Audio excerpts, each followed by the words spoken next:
നമസ്കാരം. പെരുമ്പാവൂരിനടുത്ത് രായമംഗലം ഗ്രാമത്തിൽ 1000-ലധികം വർഷങ്ങളുടെ പാരമ്പര്യവുമായി നിലകൊള്ളുന്ന പുണ്യസങ്കേതം കൂട്ടുമഠം ബാലസുബ്രഹ്മണ്യ സ്വാമി ക്ഷേത്രം. മധ്യകേരളത്തിൽ അത്യപൂർവമായി കാണുന്ന ഈ ബാലമുരുക സന്നിധിയിൽ ഏപ്രിൽ 22 ബുധനാഴ്ച മേടഷഷ്ഠി അതീവ പ്രാധാന്യത്തോടെ ആഘോഷിക്കുന്നു. മക്കളുടെ ഐശ്വര്യത്തിനും അഭിവൃദ്ധിക്കുമായി ഇവിടത്തെ ഷഷ്ഠിപൂജ അതിവിശേഷമാണ്. വിദ്യാഭ്യാസം, തൊഴിൽ, വിവാഹം എന്നിവയിലെ തടസ്സങ്ങൾ നീങ്ങാൻ ക്ഷേത്രത്തിലെ ഷഷ്ഠിപൂജയും ഷഷ്ഠിയൂട്ടും ഏറെ ഫലപ്രദമാണ്.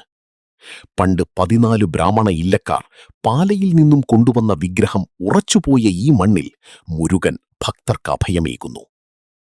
മേടത്തിലെ ഷഷ്ഠി ഏപ്രിൽ 22-നാണ്. ഇതിന്റെ ഭാഗമായുള്ള ഷഷ്ഠിപൂജയും ഷഷ്ഠിയൂട്ടും മുൻകൂട്ടി ഇപ്പോൾ ബുക്ക് ചെയ്യാമെന്ന് ക്ഷേത്രഭാരവാഹികൾ അറിയിച്ചു. കൂടുതൽ വിവരങ്ങൾക്ക് ക്ഷേത്രവുമായി ബന്ധപ്പെടുക.